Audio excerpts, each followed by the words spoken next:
Do you want your business to grow faster? Are you open to new and out-of-the-box ways to drive revenues and increase value? How do you imagine the most successful entrepreneurs and business leaders double, triple, or expand their businesses tenfold or more? The answer is Deals. This is a weekly podcast featuring conversations with business owners, executives, and leaders as we reveal behind-the-scenes details that give you, our listeners, the confidence to pursue your own deal-driven growth. On the show, we discuss a huge variety of deals, everything from large, complex mergers and acquisitions to smaller deals that you can do even without significant capital. My name is Corey Kupfer, and I've been supporting deal-driven growth for businesses for 35 years as a successful entrepreneur, professional negotiator, and attorney. My goal is to help you strategize, plan for, find, and complete deals that will help your company grow faster. Welcome to the DealQuest Podcast. Let's get started. Jay Goldman is a New York Times bestselling author of The Decoded Company, Forbes Technology and HBR Advisory Council member, and co-founder and CEO of Sensei Labs. Jay thinks he might be the luckiest guy in the world because he got to co-found Sensei Labs and spends his days working hard to invent the future of work alongside his amazing crew. He's focused on technology design and the art of leadership. In addition to writing the book, The Decoded Company, he also, as we say, contributed to the Harvard Business Review. He frequently speaks to teams and companies about the future of work, including TEDx, NASA, Harvard Business School, Google, and Twitter's world headquarters. Jay, welcome to the DealQuest Podcast. Thanks for having me, Corey. So listen, I know we're going to get into all that great background, and we're going to talk about post-merger integration, and you've had some experience doing a spinoff and raising capital and all this great stuff that relates to deals. But before we get to any of that, I want to take you back to when you were a little kid growing up, maybe 8, 10, 12 years old. What did you want to be? Because my guess is somebody who has done all of that wasn't it, but you tell me. Actually, my dad was in the software industry. So I grew up around a software entrepreneur who had started a software company. This was pre-internet, so they were selling software on CDs and distributing it out. Actually, probably software on floppy disks at first and then software on CDs later on. And he had a very successful run building enterprise software and sold his company to a database company called Sybase, which some of the listeners may recall. And so he had a very successful exit at the end of it. And it created a role model for me in wanting to pursue a similar path. So entrepreneurship, and particularly in software and technology, was always very much in the forefront for me. Interesting. So that's great. So many of our guests, they had no clue they'd end up where they are. And then occasionally we get somebody who you can actually see some thread from even when they were younger. So that's fascinating. What was your first deal of any type? It could have been something small when you were a kid, or it could be early in your career. What's the first thing you'd consider a deal that comes to mind? Well, I've always been involved in sales as a founder of a business. Before Sensei Labs, which is our current business, many years ago at the beginning of my career, I had started an agency called Radiant Core. And as the co-founder and really salesperson, selling deals for Radiant Core is probably really where I would think of as kind of the first significant deals. And then we actually sold Radiant Core to one of our clients in the end. So that would be, I think, probably for your listeners, what they might think of as the first deal that I ever did. Yeah. Why don't we start there then and work our way up? So talk about that first deal, not the sales side of it, because as you alluded, it's not those kind of deals that we focus on. It's the inorganic growth. But talk about that first exit. You said you sold it to a customer, right? Yeah, and that's an unlikely exit for an agency. We had started the business. It was a group of 4 of us at the beginning. Myself, technical co-founder, creative co-founder, and then sort of an all-round customer, client service, technical, et cetera, co-founders. So there were 4 of us at the beginning. And we had always envisioned that we would get into building products. That was sort of the path we wanted to go down. But like many early product companies, we weren't in a position to raise a seed round of capital. And we did have very marketable skills that we could sell on an hourly basis. So we started an agency thinking we would get into making products. That is a very hard transition to make. I'm now successfully on the other side of it, so we can speak more about how to actually make that transition after. But at the time, that seemed like a prohibitively difficult thing. And in a way, you become addicted to your services revenue because it's not only keeping the lights on, but eventually as the business grows, it's paying your salaries, and hopefully your salaries are growing and you're becoming more and more successful. You start scaling the business, but those are hungry mouths to feed. And so you continue to need to scale the services revenue that goes along with it. So we were several years in, we'd grown the business quite well. We were about 10 people or so, continuing to scale. We were now at that point 2 co-founders remaining in the business. And we would sit down and do a kind of annual review together. How was our last year? What do we want to do for the year ahead? We sat down over lunch right at the beginning of the year, and we both kind of said, I wanted to get into products and I'm getting a little tired of being in the services business. And so maybe it's time for us to think about what that looks like to get out of this. Do we put all our chips in to building a product, get out of the services business? It's going to be hard. We probably have to let some people go. That's going to suck. Do we find maybe a buyer for this business? And so we started to have those conversations and those thoughts. And we had a client at the time who was a very active client. They were consuming basically as much of our time as we were able to give to them. And I'd been having conversations with their CEO, and their ultimate goal was to build an in-house team. We were really a digital agency, so we were doing a lot of development work for them, a lot of design work for them. And I said to him one day on a call, the team you would build and the team that we have are very similar in terms of their makeup. Would you ever consider just buying our company and bringing our team in-house? And he got very excited about that prospect. And so within 3 weeks, we had the full structure of a deal in place. And we exited the business to him. And we stayed on for a while. I stayed on for less time than my co-founder did. And that was kind of the first deal done. I love that, and it's fascinating. You're right. That's not your typical buyer, but it does happen. I know of other situations like that. And the other thing that you raised that's really interesting, and we'll talk about it later as we get more into what you're doing now, what you've built now in Sensei Labs. In fact, I won't give much in the way of detail because it's confidential, but I was literally just on a call earlier today with an attorney friend of mine who, whether it's attorneys or accountants or anybody who's generally fee for service, billing time, or even if you figure out a way, I mean, we do a lot of fixed fee stuff and whatever, we figured out some models that are better than just selling out time. But even with that, the scalability of it is limited and or takes a lot of people, right? And it's certainly not like a technology play as probably the thing most on the other extreme, right? Where in theory you can. So, and the idea of being able to create product, being able to recurring revenue, certainly subscription models have become like, I mean, when I was growing up, you didn't subscribe to anything except for maybe a newspaper. And now I get notices from my technology saying, do you want to look at all your subscriptions? Because maybe you don't know what you subscribe to and they're actually right. I have no idea. Yeah. So talk to us a little bit, even though you raised may not be, but I think it's a fascinating thing. A lot of businesses are trying to move from that services model to a product model, or from a fee for service and or whatever model to a recurring revenue, from a project to a recurring revenue model. Talk a little bit about how you did eventually figure that out, and that'll probably tie into some of what you're doing now. There's a whole gradient there from straight fee for service, hourly based, to fixed time fee, to a sort of blend where maybe you're selling some software or some product along with some service delivery, all the way out to pure subscription revenue from a software product. And you get all the way out to sort of the extreme on that in a no-touch model, typically credit card sign up, typically a product scaling business where the growth happens through the product growth, not through marketing growth. And so product-led growth businesses, as they're called. And all the way at that extreme, you never speak to your customers because your margin disappears as soon as you actually engage with anybody. So aside from maybe a bit of tech support, you're in a pure subscription-based model. So we're looking at a pretty broad gradient here. The challenge that most services businesses have in getting to the product side of that gradient, wherever they're going to fall on it, is you have to actually think about the business very differently.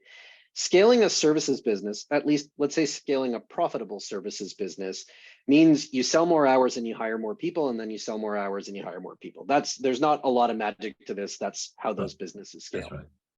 To sell a product, you have to make an upfront investment into the business, because at the beginning, you don't have a product to sell. And that means you have no revenue coming in the door at the beginning.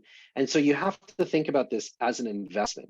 It's rare to start a services business by going out and hiring 100 people and then finding some use for their time. So the investment mentality is very different when you're doing those two different types of businesses. Yes. In the startup world, we've all kind of come to know from the Silicon Valley model and then other models around the world, you might go out and raise some money at the beginning of that product business and say, we're going to maybe do a seed round or even a Series A round. If you're in the AI business right now, you're going to do $100 million Series A round. That still makes no sense to me, but I guess you have to buy a lot of hardware. So, okay, you're going to go out and raise some money from investors. You can't raise money from investors to start a services business because that potential upside and outcome just isn't there on the other end of the business. You can exit a services business, but you won't exit it typically for the same type of multiple on revenue because people aren't on subscriptions. And the margin on delivery of those hours of services are not nearly as good as the margins on software. As you said, not nearly as scalable as a business. So you start off from a very different mentality as you think about how to grow the business. One is funded continuously, bootstrapped by the fact that you're selling hours. One is an upfront investment mentality. Those are very discordant from each other.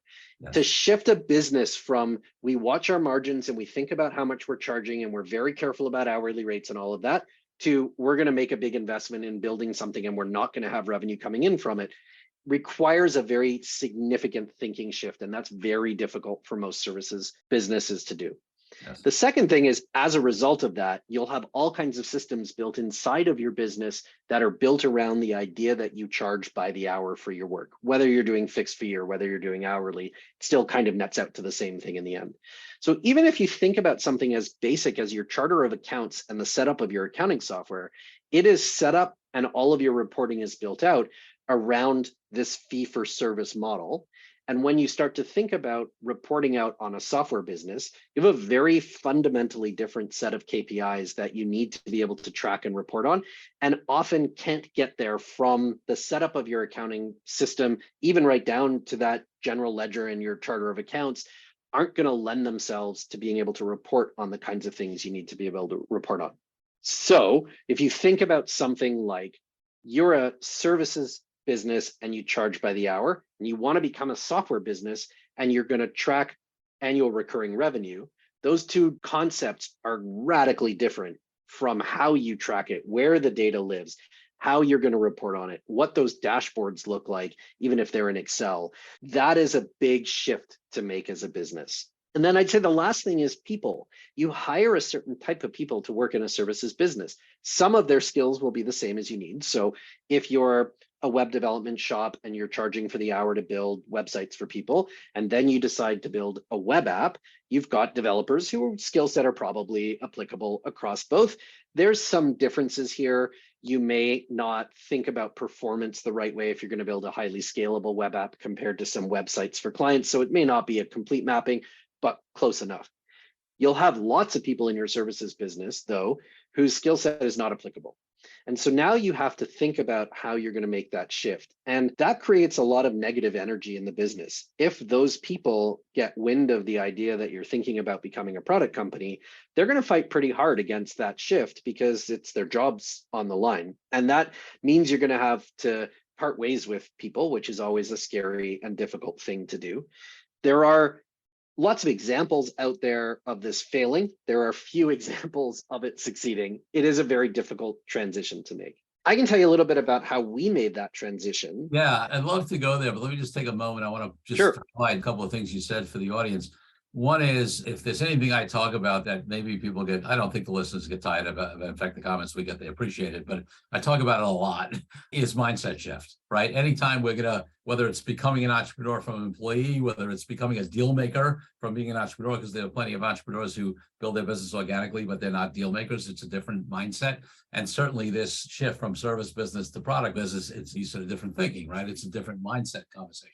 And without the mindset, I don't care what tools or whatever, it's not going to happen. So I wanted to just highlight that point. This is a great entree for you to talk about Sensei Labs and what it does, how you developed it as a product, as a software company, in an area that a lot of other folks actually do through maybe consultants, right? Who actually do bill their hours or project fees. Right. So, I think it's a good segue right into that. Yeah, I come back often, and I think as an industry, we come back often to Mark Andreessen's quote that software is eating the world. And so if you think about anything that's out there today, almost anything that's out there today, software will probably find a way to disrupt that thing. Obviously, you're going to get into some things that require hands and physical interaction. But aside from that, software will find a way to eat it. And I think that only becomes more true in an age of AI. So if we look at the things that the current large language models and generative AI have very quickly become able to do quite well, they're not necessarily the things we expected that AI would be able to do 2 years ago. If you go back in time 2 years and you ask people about the threat of AI taking jobs, a favorite topic of people that get alarmist about things like this, they would say, oh, well, I certainly wouldn't want to be a truck driver. It turns out truck driving is a very difficult thing to do for AI models, and autonomous driving in general is actually really difficult. But if you'd ask those people who's going to be safe, they would have said probably the creatives. It's going to take a long time for AI to be able to write copy or generate images. It turns out that that's actually a lot easier than driving trucks. So the thing we now have are generative AI models that are able to generate content, write marketing copy, generate images, maybe not perfectly. I like the analogy of AI as a co-pilot much more than I like the analogy of it replacing people's jobs. I think we'll be there for a long time where it's a huge boost to productivity for certain disciplines and domains. I say all of that because if you are running a services business today, almost regardless of what that services business is, aside from kind of those physical things that do require somebody in the field, but if you're a knowledge working service business, and I would include consulting firms, I would include marketing agencies and the like, you have to be looking at which parts of our business are going to become disrupted by this software in the very near future, perhaps nearer future than you expected would be the case. It may also, and very likely will, open up new roles that you didn't have before. So, for example, in this moment in time in the AI space, there is a new job description out there for someone called a prompt engineer. That's someone who has become very good at writing the prompts for a particular large language model, whether it's Midjourney on the image generation side or ChatGPT or Bing or Bard or whatever it is on the text side. And they have kind of learned the magic spells and the incantations that deliver the best results from those AI models. And so for now, there's a job called prompt engineer. That won't remain a job for very long because the AI models will get better and we won't need the same complexity of prompt engineering. But I would think about all of that maybe as a sort of aside. If you run a services business today, you need to start to think not that far out into the future. What happens as roles inside your company?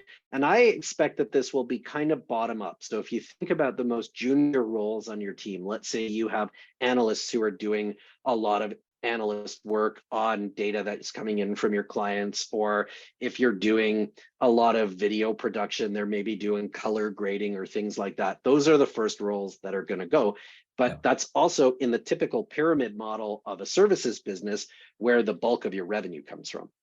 So if you have few people at the top who are your sort of top billers and earners from an hourly rate perspective, but they earn the fewest number of hours, and then down at the bottom of the pyramid are the workers who earn the majority of that, that's where that AI layer is going to come in first. Anyway, that wasn't actually the question you asked, but I think it's relevant to the topic. I'm glad you went down that, maybe we'll call it tangent in terms of the question, but it's important because it's such an important thing. I recorded, it'll probably air a couple of months before this episode, but I recorded a solo cast in which I was looking at where I was just doing a state of like the first half of the 2013 deal market, right? And we looked at some of the stats and read some articles on where VC money was going. And there was certainly a pullback, significant pullback in VC and private equity investment. But the huge exception to that, right, was AI. AI funding was off the charts, right? So that's the area everybody's talking about it. And I think you're right. I'm not necessarily in the way. I mean, whenever I see the technology shift, and I've been around a while now, it's so interesting. And this comes back to the mindset conversation. So interesting. Some people are like on the cutting edge of it. It's going to change the entire world. It's going to take over everything, right? And this is not just with AI. It's happened before with other stuff, whether it's around the network, right? Other people are like, oh, I remember when robo-advisors started to come into the financial services space, all the investment advisors, we represent a lot of them. There was some that were like, oh, no robot, no whatever software is going to ever replace me. We provide customized service and whatever. And then other people were like, oh my God, this is going to change the entire industry, right? Lawyers are worried now that they're going to be out of work because AI is, and it's never, of course, the extremes. Right. And the smarter people are doing exactly what you say. This sort of, okay, where in my business is going to get disrupted? Not that I'm going to be gone, although maybe there'll be a couple industries that are disrupted. I mean, when they went from cold press to hot press, from a hot press to cold press in the printing industry, we used to represent a lot of the newspapers. All the pressmen, which is what they were called back then, they didn't lose their jobs because they were unionized, and they ended up like coming in and not doing anything for years and getting paid. But they had been replaced by digital, right? In the printing, because you didn't need hot press anymore. You didn't need people working those machines. In a micro level, obviously, there's that kind of disruption. But we've seen in a macro level that there's always other jobs that replace it. And also the fact that the firms that don't take any either extremes, when they look at how the impact of these technologies is going to affect their businesses and they use it to their advantage, those are the ones who end up winning. So in any case. Yeah, exactly. Yeah, I completely agree. It's never as black and white as people think that it's going to be. There's a million shades of gray between those two extremes. And you can go right back to what was the first real technology automation that came in? And I'm not talking about the wheel. You could go all the way back to there. But I mean, if you sort of go back to the Industrial Revolution and you look at the creation of steam engines, and then really the first mass automation was automated looms that took over the weaving industry. Yeah. And if you go back to that and look at the statements that people made, they're very similar to the statements people are making about AI today. And yes, there aren't manual loom operators anymore, but there's a million other jobs that didn't exist when the fear was what happens to all of the loom operators, what happens to the lamp lighters who go around lighting the lamps, all of those jobs. Yes, for those people, and in that cohort of people who had that job at that time, that is a life-changing event. We don't need lamp lighters anymore. So now you got to go find something else to do and get retrained on something else. But at a societal level, this is not nearly the doom and gloom. Everybody's going to be replaced by AI vision. And if you have started to experiment with AI, and if you haven't, you really need to go out and start to play around, even just to get a sense of the capabilities. Sign up for an OpenAI account, start using Bing Chat or Google Bard on your searches instead of just using the search interface. I think it's important that you start to understand where the bright spots are in the technology and what it's good at, but also where it fails and what it's not. And remember, and I'll say this as a general statement, a lot of what it answers is not necessarily true. So don't be lured into thinking that the answer you got back from ChatGPT or Bing or Bard was exactly the correct thing, because it does hallucinate from time to time. And so don't fall victim to that. But all that to say, let's get back to what let's get back to deals. To what you're doing now, and because we've set the stage for you creating a business, a software product that handles some things that maybe more bodies did on a consulting basis, on a fee for service. So what is it that exactly you do, and how does it relate to deals, and specifically M&A? Okay, so what happened along the way? We were building, the parent company, Sensei Labs, is called Click Health, Klick.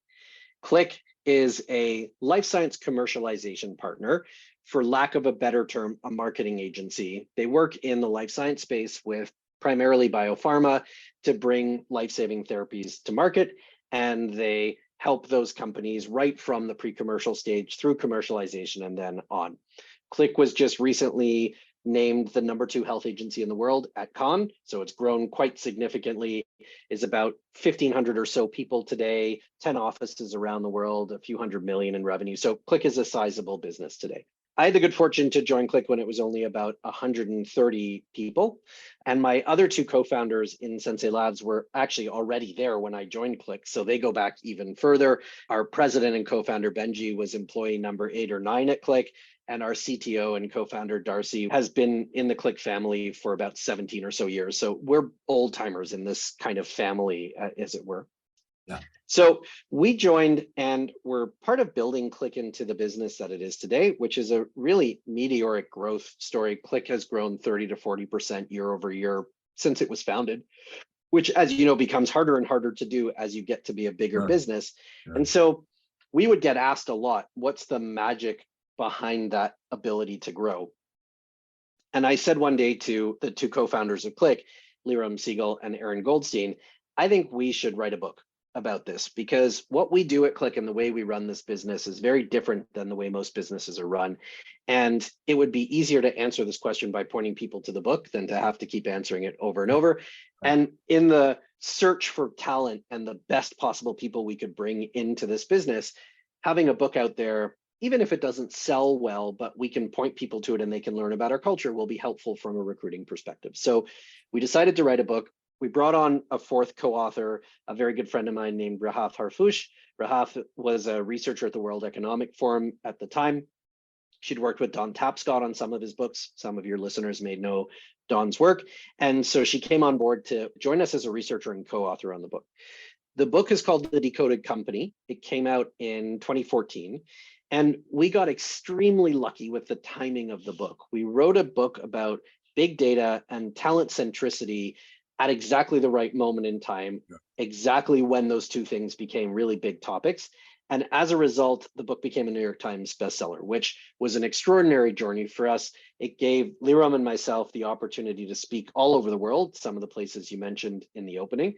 And as we were doing those talks and we were talking about the platform we had built for Click called Genome, everywhere that we spoke about this and we talked about Decoded and the principles behind it and introduced Genome, we would come off stage to a lineup of people who wanted to know where they could buy Genome. And the answer was you couldn't. It was a proprietary platform we had built for ourselves. It was never intended to be a product. It was running Click behind the scenes. But we started to think, well, maybe this is actually something we need to think about. Is there an opportunity to commercialize this? We seem to have met some unmet market need here that there might be a real product around. So as we were having that thought, we were out on the speaking tour, we got approached by a CEO who today is actually a very well-known CEO. His name is Matt Ishbia. That name rings a bell for some of your listeners. It's because he recently bought the Phoenix Suns NBA team, so may have come across his name in the news. Matt is an extraordinary leader and CEO. He had been on a tour of our office at Click and seen a demo of Genome. And so he kept trying to get us to sell it to him. And we kept saying, it's not for sale, you can't buy it.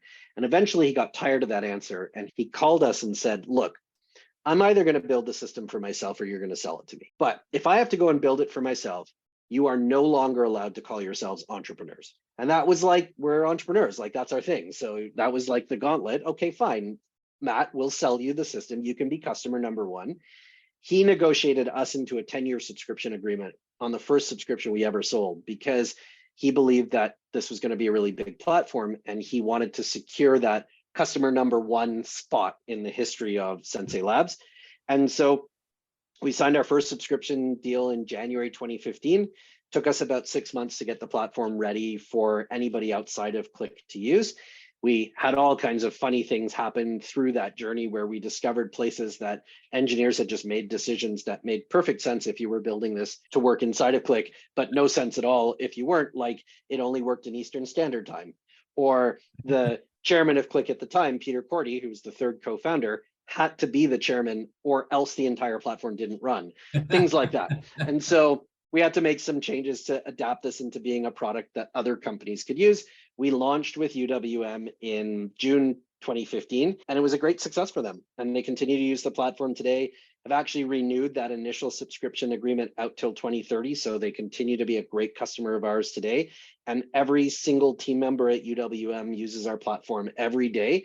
And it's helped in a small way to power their growth to be the number one mortgage lender in the US today. So that's a great mutual success story that came out of that. As that started to happen, we started to think about what would be the conditions for us to deem this a successful enough experiment that it needed to live outside of Click. So we started to add a few more customers and experiment with different industries, different company sizes, start to figure out where the software really worked well.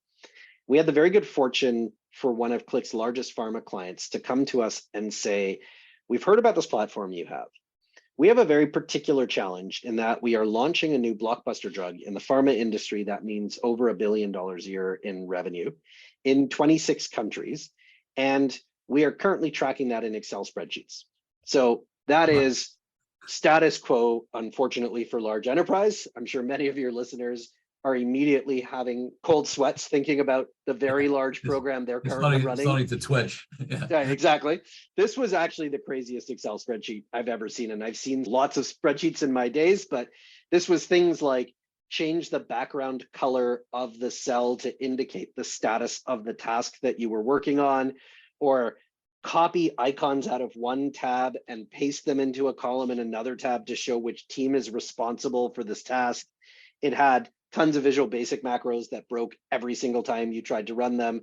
So this was really sort of Excel hell on steroids, if you want to think of it that way. And so we looked at this and we said, yeah, sure, we can solve this for you. And they said, if you can, this is a kind of a blank check problem, because if you think about the scale of $1 billion a year in revenue, if you miss your launch date by a day, it's several $1 million in revenue. And so they didn't really care how much it was going to cost, which is a great problem to have. And I highly recommend that you go out and find one of those problems if you can. They are really the best kind. So we built them a new feature on top of the platform that we today call Conductor, and is really what we sell today in market.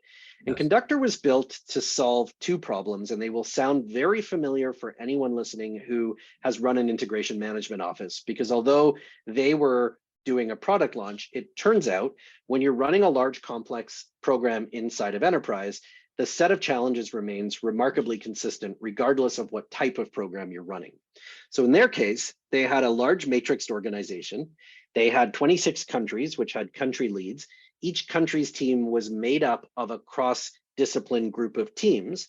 And then they had team leads across that region as well. And they had to be able to look at things by country or by team. So this creates a real reporting challenge if your data is not structured properly to be able to do that. They needed to look at program execution. So your typical project portfolio management, who's doing what, what's our timeline, what's our risk and issue tracking, what are our milestone dates, what's our governance model, all of those sorts of things. And they needed to do benefits and KPI tracking. And they wanted those two structures to be in parallel. So the same teams who were working on projects and have timelines and dates can also see the KPIs they're tracking from a synergy benefits realization perspective. So that's what we built in its very nascent form at the very beginning. And it became, as I said, what we call Conductor today. In doing that, we met some consultants from Kearney. They used to be called AT Kearney, but now called Kearney, one of the world's top management consulting firms. And they looked at what we built and said, this is actually what we've been looking for the last 2 years as a possible platform to bring to life all of our solution delivery across our lines of business for our clients. Are you interested in forming a partnership? And so we started a partnership together in 2016. We announced it officially in 2017, along with Conductor as a product. And we've been building together ever since. We've done well over 100 installs today across their client base, all Fortune 500 and 1,000 companies around the world, across 6 continents, who are doing a set of things, including quite a lot of post-merger integration and integration management offices, a very typical thing for a management consulting firm like Kearney to get hired for. Also including quite a lot of private equity, where we've been brought in on value creation plans, and value creation plans that typically will have some inorganic growth component to them, bolt-on acquisitions as part of a platform play. And so you're into now more of a serial acquisition model where you're going to run the same playbook on a repeated basis. So that's where we've kind of got to today as a business, and we can talk more about that. Along the way, we also raised our Series A, and so certainly a deal there that was when we'd reached that set of conditions that we thought was the right moment to separate Sensei Labs from Click and spin it out as its own entity. And that's really the question we started off on, which was, how does a services business successfully spin out a product company? Yeah, I love it. Let's take a break from the show for a minute so I can invite you to a new way to determine your deal readiness. I created a fast and easy assessment that will determine exactly how deal ready you are. Once you complete the assessment, I use your responses to identify the obstacles that are holding you back from being a deal-driven growth genius. It's as easy as heading to CoreyKupfer.com/assessment. That's CoreyKupfer.com/assessment and filling out a few multiple choice questions. I'll be checking in after the episode to see what your results are. Now back to the show. So really, I mean, listen, the audience, just to point out, and I want you to delve into these a little more. There were at least 3 deals that I heard you talk about. One is you have a spinoff, that's a deal. Second of all, you raise capital, right? A series, that's a deal. And then you talked about a partnership, right, with the management consulting company. So I'd love you to talk a little bit more about each of those. Obviously, not anything confidential or numbers or whatever, but conceptually, how did that work? I mean, often in spinoffs, to the extent you're comfortable sharing, obviously, do they still own a piece of it? Was it a full spinoff? Talk about the capital raise, and then, yeah, whatever you can share about this partnership stuff, because one of the things that I always try to bring on the show, there are a lot of shows out there that only talk about M&A or only talk about capital raising. we specifically talk about anything that's a deal, meaning for us, inorganic growth type deal, not sales, right? Right. So we talk about business partnerships, joint ventures, strategic alliances, licensing deals, all these other ways. And I think sometimes those kind of business deals are underrepresented because you hear so much about capital raising and M&A, right? And those are deals that can really, really make a difference. So whatever you want to tell us, it's interesting about all three of those, but I definitely want to hear whatever you can share on that last one, because it's one that I often ask people if they're trying to get into a new market or they're trying to get into an industry or particular whatever. Have you thought about who already has access? So it could be a channel partner, it could be a business partner, or do you do a joint venture, strategic, some sort of business partnership, however it's structured, to be able to accelerate that. And so many times, again, going back to mindset, they haven't, right? They're trying to do it organically. They're trying to break into a new geography or a new industry or whatever. They're banging their heads against the wall because their organic sales efforts aren't working. But obviously, you significantly accelerated your market penetration through this relationship. So, any case, let's start with the capital raise and the spin out, because they're very much linked together. Our condition for spinning the business out, and it's not an inexpensive thing to do properly. So we didn't want to do it unless we were sure we were going to raise capital, and we needed to do it in order to raise capital. So the two are very tightly linked together. The challenge with doing this, and I would encourage anyone listening who's considering doing the same thing to take some of those steps as early as possible, because there are fairly significant tax implications to taking those steps later, particularly around IP transfer. Yes. If you start building a product inside of your company today and you start to build up IP around that product, and that IP becomes valuable because you have customers paying you for it in some sort of subscription or licensing model, then you're assigning a value to the IP, as well as the potential R&D cost and other components that went into building that IP. And the further you go down this journey, the more valuable that IP becomes. So when you get to the point of a spin out or a carve out, you'll have to handle the value of that IP as part of that carve out transaction. And it can have a fairly significant implication to the business, not only because there's tax issues that might apply, and none of this is legal or tax advice, so please go talk to someone who actually is certified in doing these things. Yes. But generally speaking, you may have some tax issues.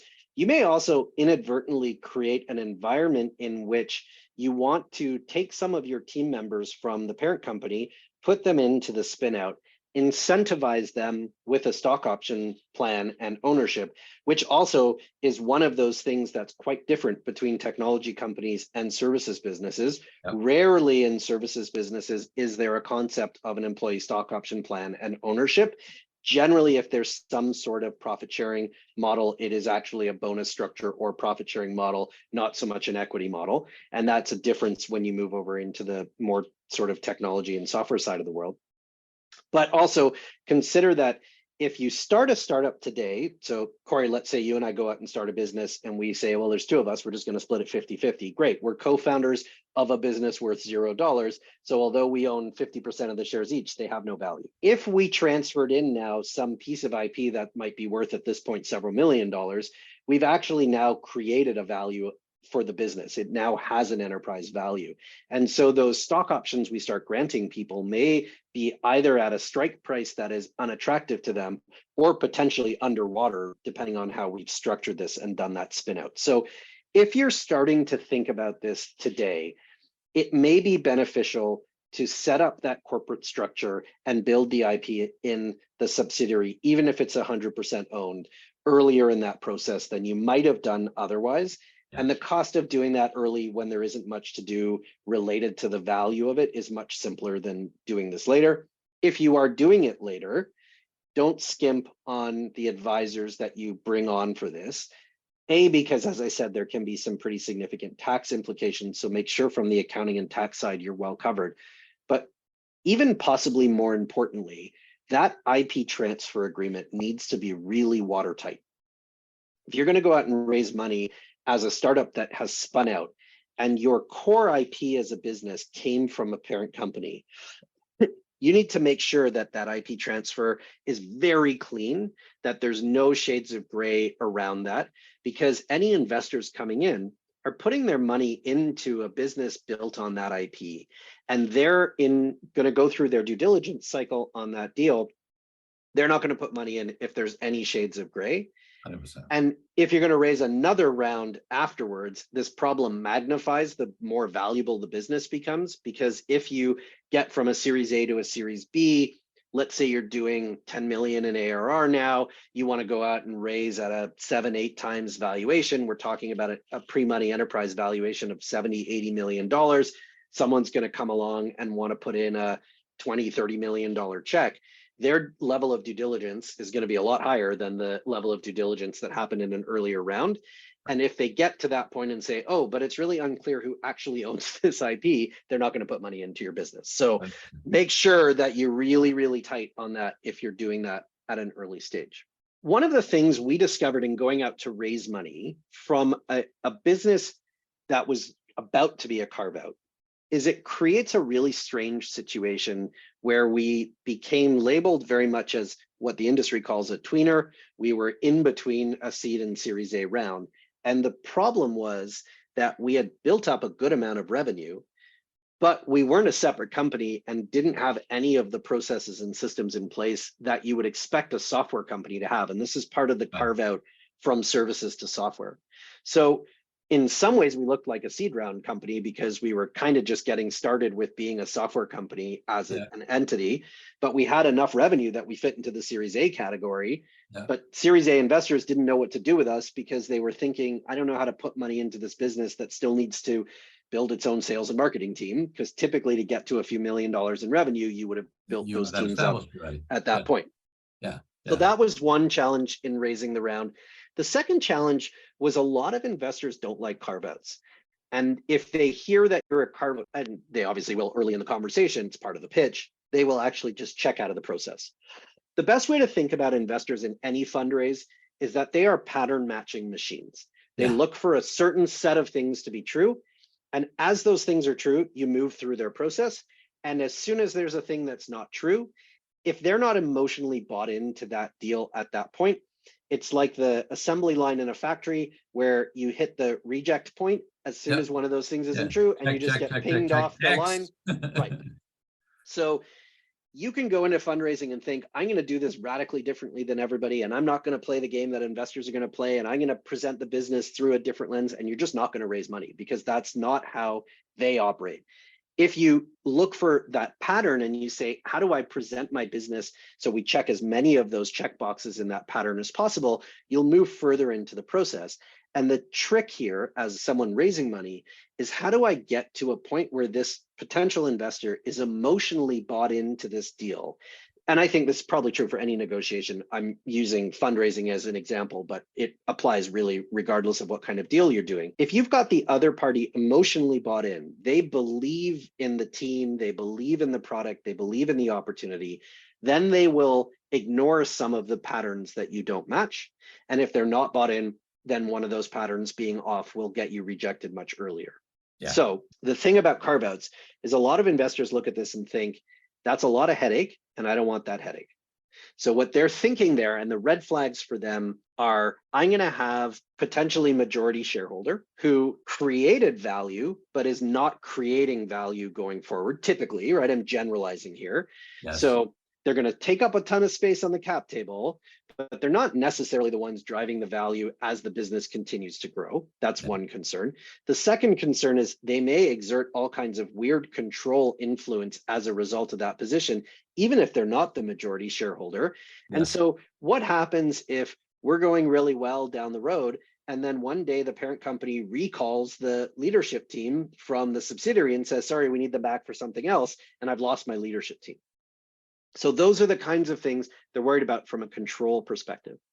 And then they're likely to be worried about whether there's enough equity in the business for the management team to take this through to the next level, because the hard work here won't be done by the parent company. It will be done by that management team who's come in. So are they going to be looking at that potential upside with enough upside that the hard work of building this from carve out to that next stage is going to be there? And so a lot of investors will look at this and just say, you know what, this doesn't match the pattern. I'm not interested in this deal. And they'll just pass when they hear carve out. I think, having been now on the other side of a carve out, that they're wrong to look at it that way. And that really they want to be looking at this from the perspective of there's a huge number of tailwinds that can come out of being a carve out compared to the headwinds that exist in creating a company from the ground up. Yes. Not least of which is we as an executive team came out of having worked together for nearly a decade by the time we carved this business out. We knew each other well, tons of trust in that business. We had a very loyal set of team members who'd been working on it as a division of Click or a group within Click. So there's a lot of value in not starting that team from scratch and going out and hiring people.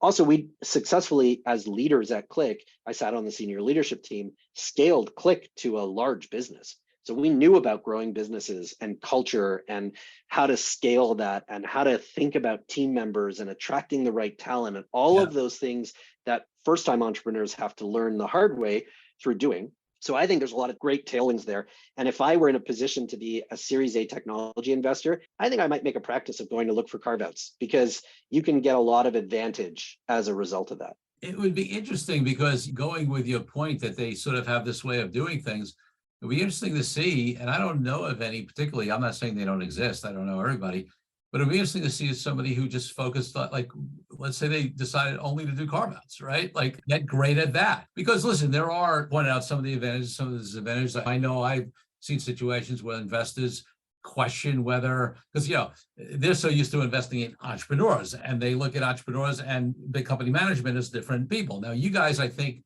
were able to get by that because you actually helped build Click in the first place, right? So you were part of the entrepreneurial team that helped build Click. But sometimes there are carve-outs or spinoffs that are done with more sort of corporate hired management who came in later and haven't built it. So there's this concern that they really have that entrepreneurial drive journey, know how to work without the big company and the funding and the mentality and whatever, which is legitimate, but that's all part of the due diligence process. But it would be fascinating to see somebody come in and just focus in that area because they could have their check boxes, but just have it be all about donuts, right? You get great at that because I do think there's huge opportunities there. As with anything, as long as you're aware of the watch outs and you know what to look out for and your experience has told you when we're going through due diligence, these are our clear red flags as a carve out specialist, then you could do very well in that space. And there are a lot of real advantages and not having to reinvent the wheel every time you do that. What does a really clean IP transfer agreement look like? And that's a non-negotiable for us.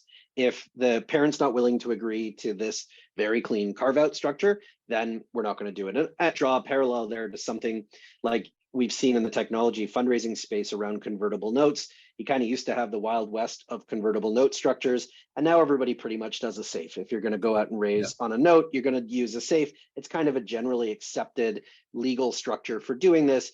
You could get to a similar place with a carve out. These are the set of agreements we work from as an investor. And if you're not willing to use them, that's probably a red flag that we don't want to do this deal anyway. And you could save a lot of money on the cost of those carve outs because it can be quite expensive if you just work off a set of standard templates for a lot of those things. So that was kind of the carve out and the Series A together. We were very fortunate to meet some investors. Our round was led by Plymouth Growth Partners, who are based in Ann Arbor, Michigan. It was a strange round in that we raised it during COVID, and we're a Canadian company. They're in Michigan. So we're in Ontario, they're in Michigan. We are literally across a lake from each other. Yes. We didn't meet for probably a year and a half after the round closed because the border was closed because of COVID. So there was no way to meet. We actually at one point had talked about getting boats and picking a GPS coordinate in the middle of the lake and meeting each other. But then we figured this was going to end up looking like some kind of very illegal transaction that we probably shouldn't do. So we decided not to entertain that possibility. But yeah, and fundraising has changed a lot because of COVID. There was very much a sort of look in the whites of each other's eyes kind of mentality to this. If we can't sit across a table from each other, then we're never going to invest in your business. And what that meant as the startup side of this, not the investor side, is that dog and pony show was very real. If you wanted to raise money from a firm, you pretty much had to go and visit them, and you probably had to go several times, and you had to meet with the partner, and then eventually you're going to do your pitch for the investment committee, and then hopefully get and so that's a very expensive and time-consuming thing. It is a very different reality to raise money now because you can just get on a bunch of Zoom calls or Teams calls, and you can do all of those pitches without ever leaving your office. You can do a full day of pitches to different funds. You used to have to structure this by city. We're going to go to Boston and we're going to meet with a bunch of Boston funds. And then we're going to go to New York and meet with a bunch of New York funds. And now you can just do a packed day full of doing pitches. So it's much more efficient from a fundraising perspective. But anyway, our round was led by Plymouth Growth. I am very happy to say that 2 years into running this business, we still love them, which I think is very rare in the Series A world for a CEO to say, we've had great experience working with them. They have been amazing board members. They have helped shape the business in a very positive way, but they're hands off when they don't need to be hands on. Yep. Same experience with our parent company, who have also been amazing. Liram sits on our board. He's been an excellent board member. The parent company has been nothing but supportive to everything that we need to do as a business. And so that part has just been a great experience. And it's set a very high bar for us on what we would look at exactly for our next round and who would be willing to accept as investors in a Series B. No, it's interesting, and I'm not saying we've seen plenty of them that don't work out, but I know more folks who've been happy with their investment partners at various rounds than the uninitiated at least would think, because the press, the things you hear about are the ones that go bad, right? The ones that are working, you don't really hear a lot about. So listen, I'd love to go even further down that road. We're going long already, but just because it's so much great content, and that's okay. But we did promise the listeners to hit a little bit at least on this partnership with the management consulting firm. And then I want to close out with my last couple of questions. It's important enough to at least spend a few minutes on that. Yeah, and Corey, I'm also happy to do a part 2 if there's interest from your listeners. If they've been listening along and have questions they'd love to see us cover, I'm happy to come back on. We can answer a bunch of questions from them. I've made an offer now to your listeners on your behalf, I guess, but if there's interest, I'm happy to come back on. Yeah, so let's talk about partnerships. Partnerships are a really tricky animal because they work well when your business interests are as aligned as possible, but it's very rare to find businesses that have alignment between your interests. And figuring out where those tensions lie between your two business models is the most critical part of getting to a partnership that works successfully. You'll never find a partner that has 100% alignment because that would mean that they were you. There's no other way for you to get to 100% alignment. So when you think about the model between a software vendor and a partner, let's use a consulting partner as an example. It really applies to any professional service business. And our partnership with Kearney has been an amazing foundation for us to build a very successful partner program on, where we now work with other consultants and systems integrators and others. There's a lot of common parallels, though, in the professional service business. So let's use management consulting as an example. Your partner will never care as much about selling your software as they will about selling their services. The only way that you might find someone who cared as much about selling your software as you is if they were a reseller and the only thing they sold was your product. But that's never going to exist out there. And so as soon as they have 2 SKUs that they're selling, then 50% of their attention is divided between those 2 SKUs. And the reality, if you're talking about the reseller market, is they have 1,000 SKUs or 10,000 SKUs, right. And you're never going to be as important to them as somebody else in that set of SKUs. Even if you get to be their largest reseller and you're their largest vendor, you still don't dominate 100% of their attention. And so you have to think about this as you are much more important to yourself than you are to your partners. In a services model, they are built and structured, their compensation plans are built and structured around selling services, whatever their service is. So if their partners are out selling, and typically professional service firms follow a partner-based structure, it may not be partner ownership, there may be some complications behind the scenes, but essentially most professional service firms follow a model where there's a partner, that partner runs a fiefdom within the firm. They are usually responsible for their own sales. It's a sort of eat what you kill model. So they go out and they sell, and whatever they sell is what their team does. And they typically have some sort of revenue commitment to the partnership where they have to deliver at least a certain volume per year. They will have some people under them. Those people will have different titles depending on what type of partnership you're selling with. And so they will probably not be the ones who are doing any of the implementation work, but they're the ones who are out there closing the big deals. Their entire comp model is built on selling services. So when you come along and you build a partnership together, they will never care about selling your software. They will only ever care about selling their services. They tend to be very mercenary about that, and it makes perfect sense. It's exactly what their model suggests that they should do. If you follow the money in any model, it's a good way of figuring out what people's aligned behaviors are going to be. Doesn't mean they're not nice people. We love the partners that we work with, but fundamentally, bottom line for them, they get compensated on selling services, not on selling software. You need to figure out how selling your software helps them sell more services. And that's what I mean by alignment between your business models. Because if your software is just an add-on and it's kind of annoying and it's an extra thing that they have to talk to their clients about, and maybe it even puts their deal somewhat at risk because it's this extra cost they have to figure out how to explain, they will never sell any of what you do. Yeah. But if you can align yourself to helping them to sell more, then they will happily sell your software as part of that. Yes. So what does helping them sell more look like? In our case, when we work with partners, it actually means helping them sell more when they're in sales mode. So they will use our platform Conductor. They'll build out a pre-configuration or a template in Conductor. We call them fast starts. So they'll take one of their service deliveries. Let's talk about a management consulting firm that's doing merger integration. They'll build out a fast start around what does an integration management office typically look like, the structure of the work streams and projects and tasks they need to do, the KPIs they need to track, the dashboards and reporting they're going to want to represent that on, maybe even some workflows. We have a no-code workflow tool. They'll structure all of that as a fast start. Think of that as their IP in our platform. They always own that. It's owned by our partners completely. And they'll go out and use that in sales pitches. Our partners find that when they pitch their services with Conductor as part of the offering versus the times when they don't, they typically close about 20% more business with Conductor. That's a huge difference to a consulting firm. And what they find is often in the places where they weren't the incumbent. So when they're going head to head with another firm, that's where they'll close more business with Conductor. I think having spent a lot of time looking at this and talking to our partners and understanding why, it's a confidence factor. When they go in and they aren't the incumbent is most likely going to win that next piece of business. Sure. It's a sort of better the devil you know kind of piece to that. We've worked with them before. We know where they're good, where they're bad, but at least we know, and okay, we're just going to go with them again. When you're head-to-head on a services business, typically your pricing's not that different than your competitors. Your set of services aren't that different than your competitors. You've got a slide in your deck that explains how you're going to deliver this. Your competitor has a different slide. It's the same thing in the end. So incumbent typically wins. If you go in with something that really differentiates you, that gives your prospect the confidence to make that decision to not go with the incumbent, because they look at this and say, okay, you've clearly done this before. You've got a structure to how you run this. We're going to be able to hold you accountable through this platform.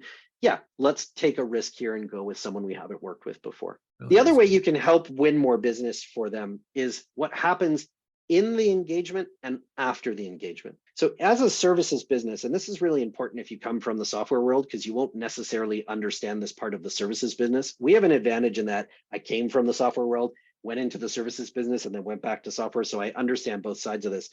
If you're from the software world, what you may not understand is you're always selling your next engagement. So you might sell in $1 million worth of consulting or $10 million worth of consulting on this integration management, but it has an expiry date on that. And you've now got to go out and hustle for that next few $1 million worth of consulting or hundreds of thousands worth of consulting, because when this engagement's done, your team starves if there isn't another thing for you to do. So helping you win more business up front is great, but helping you win more business downstream in that client relationship is even better, because that's where you effectively get into a subscription model. If you can keep that client coming back and they keep recognizing the value that you're providing, then you will more easily sell them more work than you would a new client that you have to go out and chase and pursue. Yeah. So selling more business to existing clients is always less expensive as a services business than it is to sell new business to new clients. If you're in the software side of this, you can think of that as NRR versus ARR. It's always easier to keep the NRR going and keep those renewals and upsells than it is to close the new logos on the other side. Yeah, no question. So it can be both sides of that piece. And that's when you get to real alignment. If you can help them to grow their business, then they will look at you as a magic superpower, not as an extra tax and cost that they have to figure out how to justify. Love that. That's such a brilliant tip. And people in other industries can really apply that. I always talk about, hey, you can always figure out where you're adding value to them. And your point is more so it's not like they may see that at the higher level, but you got the people who are actually the ones who are out in the field selling your product. What's the benefit to them? Not necessarily the CEO who decided, oh, this could be another revenue source for us, but the people look at it as a headache. So that's a great example. So listen, I'd love to delve into so much more with you, but we are over time here and we're on perfect time is what I'll say, because everything you've done has been so valuable. I'm sure the audience, I mean, this is one of these interviews that is just packed with takeaways and things that people can apply. So we will wrap it up here for now. My second to last question is just, people want to find out more information about you and your company and books or anything else you want to promote, where should they go? Yeah, you can find the company at senseilabs.com, senseilabs.com. You can also find us on whatever social network you look for. We're particularly active on LinkedIn, so you can find us there. We do a regular webinar series for people who are interested in the topic of orchestration. It's what Conductor does for Transformation Management Office or Integration Management Office. You can find more information about those webinars on our website as well.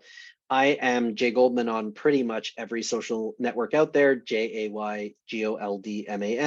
So you can find me and we can continue the conversation there, or convince Corey to have me back on and we'll answer all the questions we didn't get to in part one. There we go. I love that. My final question on the podcast, Jay, is always about my highest value in life, which is freedom. And for me, that means everything from freedom from oppression for all people in the world to why I've been an entrepreneur for 35 years and haven't had a boss and never want one. What does freedom mean to you and how does it impact your life and business?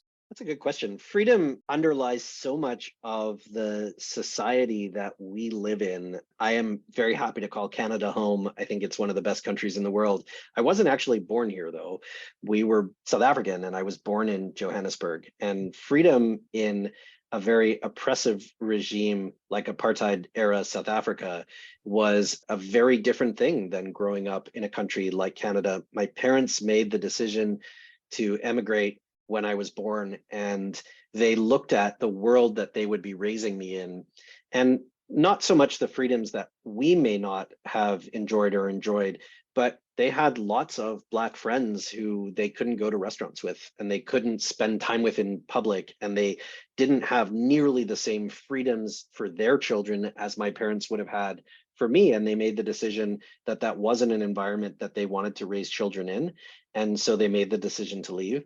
It was a difficult decision. The South African government at the time was really trying to prevent people from leaving the country. And so they had in place all kinds of restrictions on how much money you could take out and how easy it was to leave. Most other countries had restrictions in place. The Canadian government certainly did, where you couldn't pursue a citizenship without giving up your South African citizenship. And that's a hard decision to make if you were born in a country. Much as you may not like the regime that's in charge, it's still your place of birth. And my parents decided that Canada was a much better place to raise children, to have the kinds of opportunities that they wanted to have. Toronto has a quite large South African expat population. It's one of the largest in the world. So that makes landing there a little bit easier. But really, they made that decision largely around freedom, and the freedom for everybody, as you said, to live in a culture and an environment where everyone has the same freedoms and the same opportunities. And so that's really part of my life story. I was very young, obviously have no South African accent. I was about 18 months when we immigrated to Canada, and my sister, who's younger than me, was born in Canada.